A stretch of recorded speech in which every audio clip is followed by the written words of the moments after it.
पत्रकारों ने बातचीत की, उसके बाद फिर उस टास्क को पूरा करने के लिए काम्या जी ने बोला, क्योंकि बिग बॉस ने आदेश किया था कि इसको पूरा करें। 9 लोगों की तस्वीरें थी, 10वां सिर्फ मैं बची थी, तो मेरा फ़ोटो कहाँ लगना चाहिए, काम्या जी ने ये कहा। तो उसमें फिर सब लोग उठ खड़े हुए। अर्शी खान ने सिर्फ बोला कि सोनाली जी को होना चाहिए, इनमें से किसी एक जगह पे आप इनके बारे में हम अपनी राय देना चाहते हैं, लेकिन उसमें किसी की सुनी नहीं गई, क्योंकि रुबीना जी ने फिर से घुमा दिया मुद्दे को और उसको वहीं क्लोज़ कर दिया। तो मेरा ये सोचना है कि काम्या जी को उस बात पे ज़ोर देना चाहिए था कि इस टास्क को जब मुझे दिया गया है ये कार्यक्रम, तो इस टास्क को मैं पूरा करूँ, तो वहाँ पे थोड़ा सा मुझे इग्नोर किया गया। और दूसरा, मुझसे सवाल पूछे गए, उसमें 3 सवाल थे, शायद खाना फेंकने वाली बात है एक, और उसमें मुझे क्लियर नहीं करने दिया गया, जिसमें रुबीना जी, अर्शी खान ये लोग पीछे से बोलने लगे।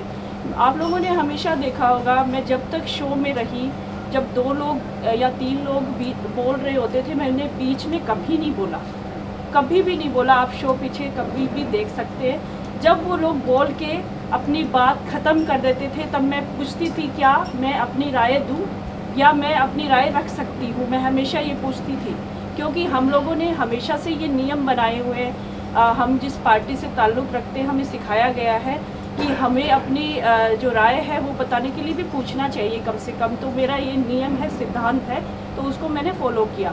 तो वहाँ पे जैसे मुझे अगर बोलने का अवसर मुझे ही मिला था, तो उसमें रुबीना जी और अर्शी खान को बीच में नहीं कूदना चाहिए था। मुझे वहाँ पे मेरी बात को क्लियर नहीं करने दिया गया। जो रोटी वाला मामला था, जो डस्टबिन की बात थी, अगर आप लोग उसमें खुल के जानना चाहते हैं तो एक पॉइंट है जो मैं बताना चाहती हूँ। जी बताइए। उसमें हुआ ऐसे कि वहाँ पे खाना जो था, हमेशा अच्छे से राशन आता, सब ठीक ठाक था, लेकिन लास्ट में कैप्टनसी का जो टास्क था उसको ख़त्म ही कर दिया गया कि कैप्टनसी के लिए अभी कोई टास्क नहीं होगा, आप खाने के लिए होगा। आपको खाना तभी मिलेगा जब आप टास्क पूरा करेंगे, नहीं तो आपको लिमिट में कुछ चीज़ें दी जाएंगी और उन्हीं में आपको गुजर बसर करना पड़ेगा। तो उसमें थोड़ा आटा रखा हुआ था सुबह के लिए भी, रात में सबके लिए एक एक रोटी बननी थी। और मैं हमेशा दाल चावल नहीं खाती थी, क्योंकि मैं जिस एरिया से आती हूँ वहाँ दाल चावल कम खाए जाते हैं, वहाँ रोटी सब्ज़ी खाई जाती है, लस्सी दूध ज़्यादा लिया जाता है। तो वो मैंने कहा कि मैं दोपहर को एक रोटी खाई थी, तो मुझे भूख लगी है, मैं बना लेती हूँ। मैंने अली, राहुल और इन लोगों से, जो मेरे दोस्त थे, मैंने कहा, तो उन लोगों ने कहा बना लो, आप खा लो, कोई बात नहीं। क्योंकि वहाँ पे हर कोई पहले, जैसे अर्शी खान रात में सबके सोने के बाद अपना खाना बनाती थी, विकास भी अलग से अपना खाना हमेशा अलग से बनाता है, और मुझे लगा कि मुझे भी जिसकी ड्यूटी है, कोई बात नहीं, एक रोटी मैं अपनी बना लूँगी। तो उसमें मैंने उस दिन रोटी बनाई, और जैसे ही अर्शी खान की ड्यूटी थी रात में डिनर बनाने की, उसने मुझे रोटी बनाते हुए जैसे ही देखा, तो वो बहुत ज़्यादा तिल मिला गई और मेरे ऊपर चढ़ गई पूरी तरह से, कि मुझे मतलब ऐसा फील हुआ कि ये लड़की मुझे दोस्त मानती है, मैं इसको दोस्त मानती हूँ, एक बेड पे सोते हैं। तो इसने मेरे साथ मुझे हर्ट किया, इसने एक रोटी के लिए। तो दुख होना स्टार्ट हो गया था मुझे, क्योंकि जो भी बंदा या जो इंसान है, उसके आंसू ज़रूर निकलते हैं। अगर किसी के लिए दिल में दर्द नहीं होता, सम्मान नहीं होता, तो वो नहीं रोता कभी भी। जो कठोर होता है वो कभी नहीं रोता। तो मैं खाना, मुझे कहने से बाज आए, उसने कहना बंद नहीं किया, अरे आपने तो इतना आटा ले लिया, आपने ये कर दिया, वो कर दिया, मुझे बनाना था, मेरी ड्यूटी थी, आपने कैसे हाथ लगाया। ये सब चीज़ें वहाँ होने लग गई, जिससे मुझे दुख हुआ। और मैंने वो जो प्लेट थी, उसमें एक पराठे की एक बाइट बची थी, जो राखी ने मुझे पराठा दिया था कि दीदी आप खा लो, सुबह मुझे इसके बदले पराठा दे देना। तो वो उसके बदले में मैं पराठा वो खा रही थी, रोटी मैं अपनी ख़त्म कर चुकी थी। तो उसको मैंने ले जाके और उस प्लेट को साफ़ करने के लिए उसमें डाला था, क्योंकि घर में नियम बना था कि जो भी खाना अपना ख़त्म करेगा, चाहे उसमें कुछ भी बचे, डस्टबिन में क्लीन करके पानी से साफ़ करके प्लेट रखेगा, ताकि बर्तन साफ़ करने वाले को गंदगी महसूस ना हो। ये घर में नियम बनाया गया था। हम जब बाहर होते हैं या अपने घरों में होते हैं, हम गाय को रोटी खिला देते हैं, बचा हुआ खाना होता है हम जानवरों को खिलाते हैं। लेकिन बिग बॉस के घर में एक खाने के लिए डस्टबिन बना था, खाने के लिए, जिसमें हम अपना जो खाना होता है बचा हुआ वो डालते हैं। वहाँ गाय भैंस नहीं बनती है जिसको मैं खिला देती। मेरे संस्कार नहीं है कि मैं कूड़े में खाना डालूँ। मुझे वो डस्टबिन था, शुरू से बताया गया था ये डस्टबिन है गीला, और इसमें जो हमारा झूठा खाना बचता है वो हम इसमें डालते हैं और ये बाहर चला जाता है। तो वो रिस्पेक्ट के साथ होता है। उसमें खाना हर कोई डालता था। मैंने देखा हर किसी ने अपनी प्लेट साफ करके उसमें डाली है। अर्शी खान ने 3-3 दिन अपने पराठे फ्रिज में, थाली में मटन भी रखा है, रोटी भी रखी है, चावल भी रखा, वो सारा डाला उसमें और फिर उसको प्लेट को साफ़ किया कि मेरी प्लेट है, मैं साफ़ करके रख रही हूँ। रुबीना ने 15 रोटियाँ मेरे सामने डाली है डस्टबिन में, तब खाने का अपमान नहीं हुआ था। इस चीज़ को मुझे क्लियर नहीं करने दिया गया। वो डस्टबिन सिर्फ उसी के लिए था। उस डस्टबिन में जो हमारा जूठा खाना या वेस्ट अनाज था वो चला जाता था, वो उसके लिए था। तो इसमें मैंने खाने का अपमान किया, कहाँ मैं खाने के अपमान करने के लिए ज़िम्मेदार हूँ? आप लोगों से सवाल पूछ रही हूँ। मुझे टारगेट किया गया, मुझे रुबीना जी के द्वारा, निक्की के द्वारा। निक्की कैसे आई? निक्की को उस समय टास्क मिला हुआ था लाइव रहने का 1 घंटा, आप लोगों ने देखा होगा। निक्की वो कर रही थी, निक्की को पॉइंट चाहिए थे क्योंकि वो कुछ खास कर नहीं पा रही थी। उसको बीच में जैसे अर्शी खान ने उकसाया, अर्शी ने कहा रुबीना जी देखो उन्होंने खाना वेस्ट कर दिया, खाना है नहीं। अरे तू मुझे रुलाती नहीं तो वो एक बाइट मेरे पेट में जाता ना। मैं किसी को नहीं देती वो, क्योंकि मुझे भूख लगी थी। मैं दाल चावल नहीं खाती हूँ, मैं अपनी रोटी और पराठा मैंने ही खाना था, मैं किसी को बिल्कुल नहीं देती। मैंने खाने का अपमान नहीं किया। मेरे जो हलक से नहीं नीचे उतरा रोते समय, वो मैंने अपना नियम पूरा किया था वहाँ पे, जो नियम बिग बॉस ने बनाए हैं, जो प्लेट को साफ़ करने वाला वो मकसद था, ना कि खाने का अपमान। वो बाइट रुबीना जी मुझे बार बार कह रही थी वो मैं खा लेती। रुबीना जी जो ढंग से किसी से बात नहीं करती वो खा कैसे लेती? उनके अंदर इतना घमंड है, वो कैसे खा लेती? उन्होंने उस दिन क्यों नहीं खाया जब निक्की ने अपना झूठा खाने का बॉक्स जो वीकेंड पे बाहर से मंगवाया जाता है खाना वो बचा था, वो क्यों नहीं सेव करके रखा? वो खा लेती। जब मैंने निक्की को सुबह से मैं कह रही थी निक्की ये जो वेस्ट खाना है इसको उठा लो, तो निक्की ने मेरे से किसी और के बेड के पास रख सकती थी, वो चाहती तो किचन एरिया में रख सकती थी, लेकिन उसको मुझसे झगड़ा चाहिए था। और मैंने कहा भाई मैं जहाँ पे सोती हूँ वहाँ मैं अपनी चप्पलें खोलूँगी और वहीं खाना पड़ा है, तो मेरे चप्पल के साथ खाना पड़ा है, मैं कैसे सहन करूँगी? और मैं रात में सोऊंगी तो खाना स्मेल करेगा। तो उसके लिए मैंने बार बार निक्की को कहा, और अगर निक्की मेरे साथ अच्छी होती तो मैं खाना खुद उठा के रख देती, लेकिन निक्की मेरे साथ अच्छी नहीं थी। वो मुझे बार बार कहती थी घटिया औरत, हू इज शी, कहाँ से आई है, क्या करने आई है शो में, इसको बाहर निकालो। बार बार निक्की के यही शब्द मेरे लिए होते थे, आप लोगों ने सुना भी होगा। तो मेरे साथ वहाँ पे भेदभाव बहुत हुआ, मैं अकेली पड़ गई थी बिल्कुल। रुबीना जी ने मुझे बहुत सम्मान दिया। पहले उन्होंने कहा भी सोनाली जी आप बहुत अच्छी हैं, ये लोग आपको ख़राब कर देंगे, इनकी बातों में मत आना। लेकिन रुबीना जी ने ही बाद में मुझे टारगेट बनाया, जिनको रुबीना जी को मैं बाहर से देख के गई थी शो में कि बहुत अच्छी महिला है, और रुबीना जी ही मुझे लगता है कि आगे तक जाएंगी, शो जीतेगी। लेकिन रुबीना जी ने 2 हफ्ते के बाद मुझे टारगेट करना शुरू किया। रोटी वाला मामला हो, चाहे वो मेरा नाम फाड़ने वाला मामला हो, वो बीच में आई। उसमें भी हर काम में वो बीच में आई, जबकि उनके आने का कोई मतलब ही नहीं था उसमें।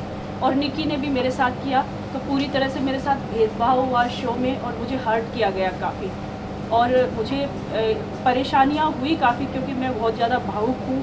और जाते ही मैं सबके साथ इतना जुड़ गई थी, 2 हफ्ते तक मुझे ऐसे लगा था कि सब मेरा परिवार है। और जैसे मैं घर पे रहती हूँ, मेरे घर के लोग हैं, उनसे मुझे प्यार मिला और मैंने भी उनको बहुत प्यार दिया। और सबके लिए अगर मुझे किसी के बारे में दुख हुआ तो मेरे आंसू भी निकले। तो ये सारी चीज़ें वहाँ पे हुई, और भी कई किस्से हैं जो आप लोगों ने देखे हैं, जिनको मैं क्लियर करना चाहती हूँ। अगर आप उनमें से कुछ पूछना चाहें तो आप मुझसे पूछ सकते हैं। सोनाली जी एक बात बताइए, आप ये बोल रही हैं आपको लोगों ने टारगेट किया और आपको काफ़ी ज़्यादा परेशान किए, लेकिन बदले में आपने भी उनके साथ काफ़ी कुछ ऐसा किया जो नहीं करना चाहिए था, जैसा कि आपने रुबीना जी को काफ़ी गालियाँ दी हैं और धमकियाँ दी हैं उनके हस्बैंड को, उनको दुनिया आपको कि भाई बाहर आओ मैं देखती हूँ। हाँ, तो क्या ये जस्टिफाई है आपके लिए कि पहले मैं क्लियर करना चाहती हूँ धमकी वाली बात को। आज तक मुझे किसी ने बताया नहीं और ना ही दिखाया कि मैंने किसको धमकी दी। क्योंकि मैंने धमकी दी नहीं है, उस बात को बनाया गया है। धमकी का वाला मामला मैं बताती हूँ। हाँ, किसको, हाँ किसको कहा मैंने, किसको कहा मुझे बता दें। मैम आपने कहा था कि मेरे बंदे देखेंगे। हाँ, ये किसको कही थी मैंने बात? अभिनव खड़े थे आपके सामने, मेरे पीछे खड़े थे आपने। मैं बताती हूँ आपको, मैं बताती हूँ, इस बात को क्लियर करती हूँ आज। इसीलिए मैंने आप लोगों से मिलने की चाह जताई थी कि मैं इस बात को क्लियर करूँ, क्योंकि देखिए मैं जिस फील्ड से आती हूँ वहाँ समाज सेवा की भावना रहती है हमेशा ही, सबको जोड़ के रखने की बात रहती है, ना कि तोड़ के रखने की। तो जब मैं शो में आई तो उस समय वीकेंड पे सलमान जी का बर्थडे आ रहा था और उसकी शूट की तैयारियां हो रही थी। सबको गाने मिले परफॉर्मेंस के लिए, लेकिन मुझे नहीं मिला। एजाज जी भी मेरे साथ थे, एजाज जी को डायलॉग मिला तो मैंने एजाज जी को बोला, एजाज जी मैं सलमान जी को इतना पसंद करती हूँ, उन्हीं के लिए मैं शो में आई हूँ और उन्हीं के गानों पे सबको परफॉर्मेंस करने का मौका मिल रहा है, लेकिन मुझे नहीं मिल रहा। तो मैंने बिग बॉस को कहा और मुझे गुस्सा आया और मुझे दुख हुआ। तो मैंने कहा बाहर मेरे लोग हैं, वो देख रहे हैं और आप इस देश में एक चैनल चला रहे हो, इस देश में ये शो चला रहे हो, आप भेदभाव नहीं कर सकते किसी के साथ। मेरे साथ आप लोगों ने भेदभाव किया, इनको सबको दे दिया ना, इनको गाना दिया, ये परफॉर्म करेंगे। सलमान जी का बर्थडे मैं क्यों नहीं करूँगी? और मेरी जो टीम है बाहर से आपसे सवाल पूछेगी, वो उस समय की बात है, वो ये बात थी जो मैं आज क्लियर कर रही हूँ। मेरे पीछे अभिनव खड़ा था, अभिनव ने मुझे फिर कहा भी सोनाल जी आप क्या कह रही हैं, शो को कह रही हैं आप? मैंने कहा हाँ कह रही हूँ, मेरे साथ भेदभाव हुआ है तो कह रही हूँ ना मैं, और मेरा हक बनता है, मैं शो में आई हूँ। और जहाँ हमेशा कहा जाता है कि शो में भेदभाव नहीं होता, मैंने स्टार्टिंग में यहाँ बैठते ही आपको कहा ना कि शो बहुत अच्छा है, भेदभाव नहीं होता शो में, शो के लोग नहीं करते हैं वो, इस चीज़ को क्लियर करती हूँ। जब मैंने ये बात कही उनको, मुझे हर्ट हुआ। तो दूसरे दिन जब शूट हुआ तब सलमान जी ने या क्रिएटिव्स जो थे या शो मेकर जो हैं, उन्होंने इस बात को समझा और उन्होंने मुझे परफॉर्मेंस का मौका दिया, उस चीज़ को क्लियर किया। वो बातें वहीं ख़त्म हो गई थी। लेकिन अभिनव जी ने, जब निक्की और मेरा मीना जी से झगड़ा शुरू हुआ, अभिनव जी ने उस बात को मोड़ दिया। अभिनव जी काफ़ी गहराई से सोचते हैं और उन्होंने सोच के प्लान बनाया कि उस बात को मैं कैसे घुमा सकता हूँ। तब अभिनव जी ने कहा कि इसने तो शो को भी धमकी दी थी, ये धमकियाँ देती है सबको कि मैं बाहर देख लूँगी, मेरे बंदे देख लेंगे। मैंने कहा ज़रूर था, लेकिन ये वो बात नहीं थी कि मेरे बंदे आपको देख के मार डालेंगे, कुछ कर देंगे, ये वो चीज़ नहीं थी, बिल्कुल भी नहीं थी, और ना ही कभी हो सकती, ना मैं कभी कह सकती ये चीज़ें। तो ये अभिनव जी का प्लान था और अभिनव जी ने ये कहा। फिर किचन एरिया में निक्की भी मेरे साथ इस बात से भिड़ी कि तुम ये कहती रहती हो घटिया औरत, मेरे बंदे देख लेंगे, बंदे मेरे भी है, तुम्हें देख लेंगे। निक्की ने ये बात कही। फिर अली और राहुल मेरे पास में खड़े थे। फिर मैंने कहा मैं रोने भी लगी थी इस बात में। मैंने कहा अली मैंने कभी नहीं बोला कि मेरे बंदे देख लेंगे, ये लोग क्यों कह रहे हैं बार बार मुझे, अभिनव क्यों कह रहा है? तो उन्होंने बताया कि मैम क्या पता आपने कह दिया। मैंने कहा बिल्कुल नहीं कहा। तो अली ने मुझे कहा अब इनको बोलो कि नहीं कहा था लेकिन अब कह रही हूँ। तो मैंने गुस्से में बोला अब तक तो नहीं कहा, ठीक है कह रही हूँ। अली के मजाकिया उसमें लहजे में कहा था और वो बात उनके बार बार मुझे मेंटली टॉर्चर करने के बाद ये हुई थी कि हाँ तुम लोग कह रहे हो तो ठीक है। मैंने कभी नहीं कहा ये बात, आज मैं क्लियर कर रही हूँ। आप शो पूरा एपिसोड उठा के देखिए, मैंने किसी को सामने ऐसे कोई खड़ा है, चाहे निक्की या रुबीना है, कि मेरे बंदे तुझे देख ले, ऐसे कभी नहीं हुआ। आपके सामने कभी आ ही नहीं सकता क्योंकि मैंने कहा ही नहीं था। इस सोनाली जी आपकी जो जर्नी रही है उसमें एक वीकेंड का वार हमने देखा जहाँ पर आप शो के एपिसोड के एंड में आते सलमान सर से कहती हैं कि सर आप तो मुझसे कोई बात ही नहीं करते, पूरे वीकेंड के वार में आप हर कंटेस्टेंट से बात करते हैं लेकिन मुझसे बात नहीं करते। और उसी वीकेंड के वार के बाद के जितने भी एपिसोड आए हमने देखा कि आपकी जो प्रक्रिया रही, चाहे वो फाइट्स हो, चाहे टास्क में आपका बिहेवियर हो या राशन या को लेकर जितने भी इश्यूज हुए, उन सब में उस वीकेंड के बाद ही आपकी जो प्रक्रिया है वो सामने आई। तो क्या ये इसीलिए था क्योंकि आपको ऐसा लग रहा था कि शायद आपको इम्पोर्टेंस नहीं मिल रहा है या फिर आप दिख नहीं रही है, तो उसकी वजह क्या रही कि शुरू में ऐसा नहीं हुआ और बाद में हुआ? शुरू में देखिए मेरी स्टार्टिंग में सबसे ज़्यादा बात होती थी अभिनव जी से। तो मैं बैठती थी तो अभिनव जी मुझे कहते थे जो जिसकी पर्सनैलिटी होती है वो वही दिखाता है, तो सोनाली जी आप इनके चक्कर में मत आ जाना, झगड़ा वगड़ा मत करना, आप झगड़े वाली नहीं हो। आप सबको मतलब सबसे प्यार करती हो, सबके साथ अच्छा आपका बर्ताव है। तो मैंने यही कहा मुझे सब लोग अच्छे लगते हैं और सब कितना रिस्पेक्ट करते हैं मुझे, मैं किसी से झगड़ा कर ही नहीं सकती। तो मुझे 2 हफ्ते मुझे समझने में लगे और उसमें वीकेंड पे जैसे सलमान जी आए तो मैंने पूछा भी, जो मेरे मन में होता है मैं कह देती हूँ अगले को। तो मुझे लगा सलमान जी, मैंने कहा आप तो मेरा नाम तो लेते ही नहीं हो, दूसरी बार हो गया। तो उन्होंने ये बात क्लियर भी की कि आप अच्छा जा रही हैं, आप कुछ गलत करेंगी तो मैं कह दूँगा, आप गलत करेंगी तब मैं कह दूँगा। और उससे नेक्स्ट वीकेंड पे जब मेरा और रुबीना का जो झगड़ा हुआ था उसमें उन्होंने मुझे बताई भी ये बात और मैंने माना भी उसको। लेकिन वो जो बात थी, मैंने रुबीना को गाली नहीं दी थी क्योंकि मेरा जिसने नाम फाड़ा था मैं उसको उगलवाना चाहती थी कि किसने फाड़ा, और मुझे पता था निक्की ने फाड़ा है, वो चिल्ला के आएगी, फिर मैं उससे बोलूँगी भाई मेरे सामने फाड़ती तो मैं उसका जवाब देती, मेरे पीठ के पीछे तुम ये करते हो, कभी मेरा फ़ोटो फाड़ के फेंकते हो, कभी मेरा नाम फाड़ते हो। तो ये चीज़ें उसमें ऐसा था कि निक्की बार बार जैसे अपने गेम को आगे बढ़ाने के लिए या शो में टिके रहने के लिए पहले रुबीना के साथ नहीं थी, आज रुबीना के साथ खड़ी है। तो उसमें रुबीना को भी कहीं ना कहीं अपना वोट बैंक बढ़ाने के लिए एक साथी की ज़रूरत है। अभिनव के साथ साथ निक्की और आती है तो वो स्ट्रॉन्ग होती है। तो निक्की के फेवर में बोलने के लिए, निक्की को प्रूव करने के लिए ये बात कि मैं तुम्हारे साथ हूँ, तो रुबीना मुझ पे चिल्लाई और कहा कि हाँ मैंने फाड़ा है। मुझे पता था उसने नहीं फाड़ा है। तो ये चीज़ें, और आज तक क्या शो में किसी ने गाली नहीं दी है क्या? अगर हम किसी से लड़ाई झगड़े करते हैं तो फूल थोड़ी ना बरसते हैं, लड़ाई झगड़ा होगा, किसी का नाम तोड़ा जाएगा, हम उसका जवाब तो देते हैं ना। मैं इतनी कमज़ोर भी नहीं हूँ कि चुपचाप रो के हर चीज़ सुन लूँ। अगर अन्याय होता है तो उसका जवाब मुझे देना ही है। अगर घर वाले मेरे साथ अच्छे हैं तो मैं अच्छा बर्ताव करूँगी। और जिस दिन उन्होंने मेरे साथ शुरू किसने किया? निक्की ने, फ़ोटो फाड़ने को लेके। तो सलमान जी के कहने से मैंने लड़ाई झगड़ा नहीं किया, मेरे साथ मैं टारगेट हुई उनकी, मेरे साथ करना शुरू किया उन लोगों ने, ये उसका जवाब था, ना कि सलमान जी के कहने पे। ये आप लोगों ने भी क्लियर देखा। क्या मैंने फ़ोटो फाड़ा था निक्की का? निक्की ने किया ना शुरू मेरे साथ। खाने का उसने बॉक्स रखा ना मेरे बेड के पास, मैं तो नहीं गई थी उसके पास झगड़ा करने। मैं तो निक्की से प्यार से ही बात करती थी हमेशा, लेकिन उसकी तरफ से आता था खुशी, घटिया औरत, बेवकूफ़ औरत, इसको गेम समझ में नहीं आता। मुझे गेम सारा समझ में आता था, बनाने को प्लान मैं भी बना सकती थी, प्लान करके चीज़ें कर सकती थी, खेल सकती थी, लेकिन मेरा नेचर ऐसा नहीं था कि मैं किसी के साथ ऐसा बर्ताव करूं। इसलिए मैं बड़ा सिंपल तरीके से चल रही थी, मुझे ज़रूरत ही नहीं थी करने की, मुझे शो में टिकने के लिए नहीं। आज भी मैं खुश हूँ, मुझे 4 हफ्ते बाद निकाला गया, मैं 2 हफ्ते बाद निकलती तो भी खुश थी।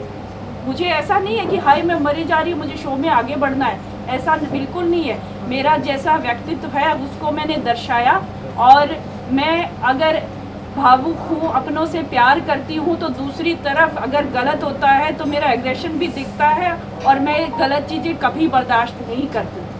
चलिए सोनाली जी, क्योंकि अब आप घर से बाहर आते हैं, तो अगर आप कितने टाइम आप घर के अंदर आप बता सकें कि आप इसीलिए कौन अंदर पास में होगा बैठा है। बिग बॉस का विनर, अगर आप अब तक की जो आपकी जर्नी रही आपके अनुसार अगर आप बता सकें। देखिए, जब मैं शो में एंटर किया था उससे पहले मैंने कुछ एपिसोड देखे थे, बहुत अच्छे से देखे थे, समझा भी सब चीज़ों को। तो मुझे रुबीना जी से बेस्ट कोई नहीं लगा, राहुल वैद्य से बेस्ट नहीं लगा। ये 2 लोग इतने स्ट्रॉन्ग मुझे लगे।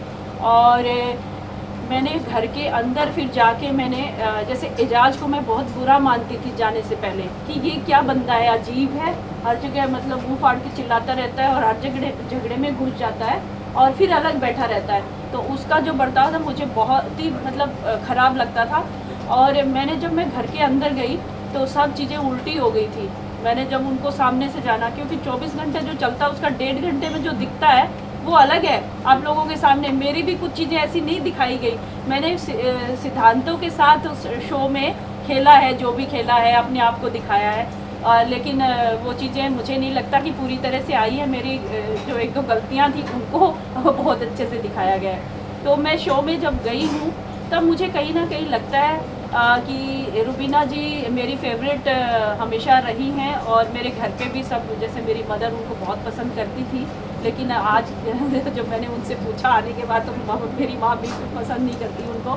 तो मैंने मेरी माँ को समझाया भी, मैंने कहा शो में रहने के लिए रुबीना जी ये कर रही है, बाकी वो अच्छी हैं। तो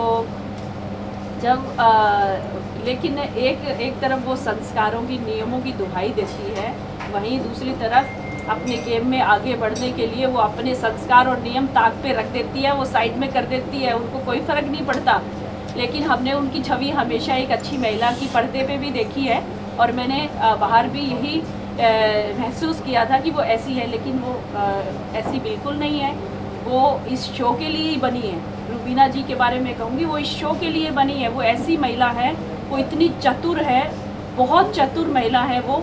और जब कहीं फरेब करना हो तो तुरंत फरेब करती है, पता भी नहीं चलने देती। बाद में समझ में आता है अरे ये इतना बड़ा फरेब कर गई आपके साथ। तो वो शो में टिकने के लिए उससे बेस्ट मुझे नहीं लगता रूबीना से बेस्ट कोई हो सकता है। और मुझे आज लगता है कि उस ट्रॉफी की असली हकदार वही है, ऐसे शो के लिए वही बनी है, हमारे जैसे लोग नहीं बने हैं। दूसरा, राहुल को मैं स्ट्रॉन्ग मानती थी, लेकिन राहुल कहीं ना कहीं उसके फरेब के आगे दब जाता है। राहुल साफ़ सुथरे तरीके से खेलता, वो फरेब नहीं कर सकता। वो अपनी बात अच्छे ढंग से रखता है, अच्छे को अच्छा बुरे को बुरा बताता है, लेकिन ऐसे लोग शो में आगे नहीं बढ़ सकते। तो राहुल को मैं कहीं ना कहीं चाहती थी कि राहुल ट्रॉफी जीते, लेकिन मैं राहुल आज तुमसे कहना चाहती हूँ, राहुल तुम रूबीना के फरेब के आगे इतना भी नहीं चल पाओगे। और बाकी जैसे अली का है मैटर, अली बड़ा सोच समझ के खेलता है और अपना शारीरिक बल भी इस्तेमाल करता है, लेकिन रूबीना के फरेब के आगे कोई कुछ भी नहीं है। जो अभिनव को सारा दिन घुमाती, अपने लिए इस्तेमाल कर लिया उसने अभिनव को, जिनका डाइवोर्स होने वाला था, वो लोग अलग हो चुके थे, फिर भी वो दोनों लोग साथ में आए और हर एक पल अभिनव जी ने रूबीना जी का साथ दिया है। उन्होंने अपने आप को पीछे किया है रूबीना जी को आगे बढ़ाने के लिए। और मैंने बार बार, जैसे मैं शो में गई, मैंने खुल के कहा अभिनव जी को, मैंने कहा अभिनव जी आप इतने अच्छे विचारों के व्यक्ति हैं और बहुत अच्छा मैं आपको मानती हूँ। शुरू से मैंने जैसे आपको देखा है तो आप बहुत सबसे अच्छे व्यक्ति इस शो में आप नज़र आते हैं मुझे, लेकिन कहीं ना कहीं आपकी जो व्यक्तित्व है वो दब चुका है रूबीना जी के आगे। आप उनको आगे बढ़ाने के लिए अपने आप को खो चुके हो, और जब आप बाहर निकलोगे लोग आपको बहुत सुनाने वाले हैं और आपको सवालों की बौछार होगी, शायद आपको जीने भी ना दे कि जिस टाइप से कि जोरू का गुलाम है, बहुत ज़्यादा ही करता है, ये इस तरह की चीज़ें आपको सुनने को मिलेगी। तो अपने आप को दिखाओ थोड़ा सा, अभी समय है, आप जाने वाले नहीं हो। क्योंकि कहीं ना कहीं मुझे लगता है कि शो से के लोगों से भी रूबीना जी की बात हुई होगी कि मेरा पति मेरे साथ ही रहेगा, तो उनकी वैसे भी मजबूती है इस शो में अभिनव जी की वजह से। तो अभिनव जी अभी आप लोगों ने देखा होगा कि पिछले 3-4 हफ्ते से अपने आप को दिखाने लगे हैं और बड़ा एग्रेसिव हो जाते हैं, किसी भी झगड़े में पहले नहीं होते थे। तो ये बात बिल्कुल सच है कि रूबीना जी मुझे लगती है कि वो आगे तक जाएगी, और क्यों ना जाए, जो वो इतने अच्छे ढंग से इतनी चतुराई से खेल रही है। जहाँ पे उनको किसी को लगता है कि इसको आउट करना, उसको टारगेट करती है, जैसे मुझे किया उन्होंने टारगेट, चाहे वो रोटी वाला मामला हो, उसमें तो कुछ नहीं है, खुद रोटी डाल रही है 15 रोटी, फिर मुझे कह रही है एक टुकड़ा डाल दिया तो उसको बात को इतना बड़ा बना दिया। मुझे कहती है अपना VIP पेन अपने पास में रख, ये तेरा नहीं चलेगा। मैंने क्या किया, मैं तो बड़ा डाउन टू अर्थ हूँ, मेरे को तो बड़ा सिंपल तरीके से रहती हूँ, सबके साथ बड़े प्यार से रहती हूँ। मैंने वहाँ ऐसा कुछ नहीं दिखाया कि मैं VIP हूँ या मैं पावरफुल महिला हूँ, मैंने ऐसा कुछ नहीं दिखाया। लेकिन रूबीना जी को मुझसे इनसिक्योरिटी हुई कहीं ना कहीं, क्योंकि मैं नियमों के साथ चलती थी। उन्हें लगता था कि मैं मेरी चतुराई से मैं ये लोगों को दिखा रही हूँ कि मैं नियमों के साथ चलती हूँ, संस्कारों के साथ चलती हूँ। वो कहीं ना कहीं उसमें मैं रूबीना से आगे जा रही थी। रूबीना को लग रहा था कि इसको निकालना चाहिए हमें यहाँ से, तो उसने मुझे टारगेट किया, और ये आपके सामने है ये चीज़ें। तो आप बोलिए रूबीना जी को की बात हुई होगी शो के मेकर्स के साथ या क्रिकेट टीम के साथ अभिनव को रखने के लिए, तो इसका मतलब तो हम ये समझे कि वो बायस्ड है कि देखिए ये मेरी सोच है, ये नहीं भी हो सकता है। मैं शायद कह रही हूँ कि ये हो सकता है, क्योंकि अब बहुत सारी ऐसी सिचुएशन आई, अभिनव जी कुछ भी नहीं कर रहे थे फिर भी टिके हैं शो में, कुछ भी नहीं कर रहे थे फिर भी टिके हैं। लोग देखना चाहते हैं, लोग उसमें शो में लड़ाई झगड़े देखना चाहते हैं, उन्हीं को वोट करते हैं जो थोड़ा सा अपने आप को खुल के दिखाते हैं वहाँ पे। लेकिन अभिनव जी को कैसे सेफ रहे इतने दिनों तक, तो उससे मुझे थोड़ा सा डाउट होता है। अच्छा सोनाली जी, क्योंकि अब आप घर के बाहर हैं, हमारे बीच में आप अब जो आने वाले दिनों में अब आप अपने पॉलिटिकल करियर पर ध्यान देंगे या फिर आप कोई फिल्में पर ध्यान देंगे, कोई म्यूज़िक वीडियो का बहुत ही ट्रेंड है, आप बताइए अब हमें किस अंदाज में, किस अवतार। आज उनके साथ ग्रुप डांसर थे, कई जगहों पे विदेशों में जाके एजाज जी ने उनके साथ ग्रुप में डांस किया है। तो उन्होंने एजाज जी को भी कहा कि अरे एजाज तुमने पानी तक नहीं मांगा, सोनाली जी ने डांस किया। तो मेरे लिए बहुत बड़ा मतलब बात है सलमान जी का कहना। तो मुझे लगता है कि जो मेरी प्रतिभा है और मुझे अपने आप पे, जो मैं आज तक समाज सेवा से जुड़ी हूँ, अपने आप पे कभी ध्यान नहीं दे पाई। तो आप लोगों को मेरा लुक चेंज लग रहा होगा, तो मैंने अपना लुक, कल मैं पार्लर गई, मैं पार्लर नहीं जाती हूँ, मैं कल पार्लर भी गई हूँ, अपना लुक में थोड़ा चेंज किया है और मैं सच में करने वाली हूँ, अच्छा करने वाली हूँ। मैं जिम भी ज्वाइन करने वाली हूँ, अपना वेट थोड़ा कम करूँगी, अपने आप को और फिट करूँगी और इस फील्ड के लिए अच्छा काम करने वाली हूँ और मुझे ऑफ़र भी आने लगे हैं। तो मुझे लगता है कि लोग मुझे कहीं ना कहीं पसंद करते हैं। और जैसे हार्डी संधू जो गए थे तो उन्होंने मुझे कहा था कि सोनाली जी आप बहुत खूबसूरत है। तो मुझे लगता है कि मैं थोड़ी ठीक ठाक भी दिखती हूँ, मुझे थोड़ा बहुत डांस भी आता है और मैं जैसे मुझे अच्छा काम मिला तो मैं वो सब करने वाली हूँ, छोड़ूंगी नहीं जी अभी। बिल्कुल। सोनाली जी, क्योंकि आप पॉलिटिकल करियर से आती हैं, इससे भी मेरा एक सवाल ये है कि अभी कल अगर आपने न्यूज़ देखी, कल जो कुछ भी हुआ पंजाब, क्योंकि आप हरियाणा से आती हैं, पंजाब के किसानों ने जो कुछ भी किया लाल किले पर, उन्होंने अपनी तरीके से झंडा फहराया पूरे देश में, इस तरह की बात आप कैसे देखती हैं? आप मानती हैं कि एक देखिए करना आप एक अलग है, इस तरह से जाके लाल किले पर झंडा फहराना इस तरह से कितना सही है? आप क्या विचार? देखिए इस बारे में मैं ज़्यादा कुछ नहीं कह पाऊँगी क्योंकि जहाँ से हम जुड़े हुए हैं और आज जहाँ मैं बैठी हूँ दोनों ही अलग चीज़ें हैं। अगर मैं वहाँ होती तो इन सवालों का ज़रूर जवाब देती आपको, क्योंकि मेरी पार्टी की सरकार भी है और मैं किसान की बेटी हूँ। मैं किसान की बेटी हूँ, किसान का दर्द बहुत अच्छी तरह से समझती हूँ कि वो किसके लिए क्या कर रहा है। लेकिन मैं दोनों ही चीज़ों पे मैं कुछ नहीं कहना चाहती क्योंकि मैं बिग बॉस के घर में रही हूँ। मैंने 33 दिन और 10 दिन में क्वारंटाइन रही, मुझे कुछ पता आइडिया नहीं क्या हो रहा है क्या नहीं हो रहा है कि मेरे मुंह से कुछ ऐसी चीज़ें निकले। जब तक मैं चीज़ों को समझूंगी नहीं, मैं हरियाणा नहीं जाऊंगी, तो मैं तब तक मैं इन सवालों के बारे में मैं कोई बात नहीं करने वाली। चलिए last question now we taking the last question. Bigg Boss में के बारे में बात करते हैं। अभी कुछ समय पहले आपने कहा कि अगर आप 2 हफ्ते में भी इविक्ट हो जाती तो आप खुश थी, अभी भी जब आप इविक्ट हुई आप खुश हैं। तो क्या जब आप शो के अंदर गई थी आप में वो जीतने का जज्बा या वो जीतने की इच्छा नहीं थी? बिल्कुल थी इच्छा और मुझे कहीं ना कहीं लगता था कि मैं मेरी खूबियों से, जो मेरी अच्छाई है उनसे मैं लोगों का दिल जीत पाऊँगी।